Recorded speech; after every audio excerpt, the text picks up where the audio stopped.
L1 to the sacrum.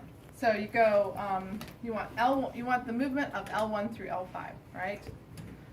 So T12 is going to stay stationary, and sacrum is going to stay stationary. So all you want to know is the difference. Your sacrum is going to move a little, and of course your thoracic is going to move, but all you want to know is the difference between those two, and that'll tell you what is your lumbar. Does that make sense?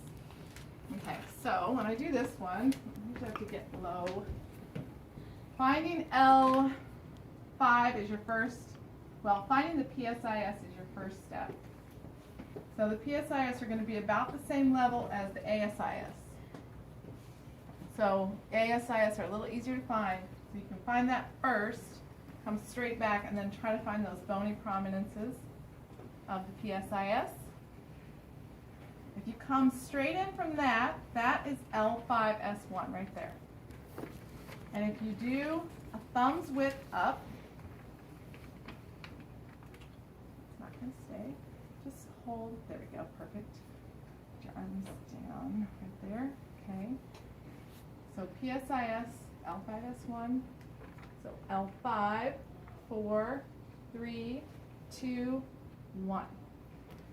You just go one thumb width. Now, if you have huge thumbs, you might not have to go quite as far, right? But generally, a thumb's width is going to take you to L1, and so T12 is going to be just above that.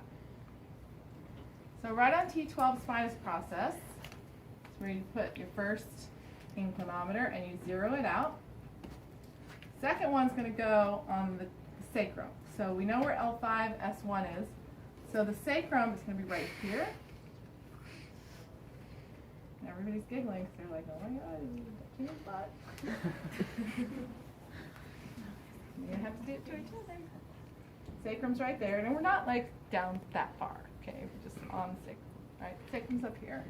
I'm not in the danger area. All right?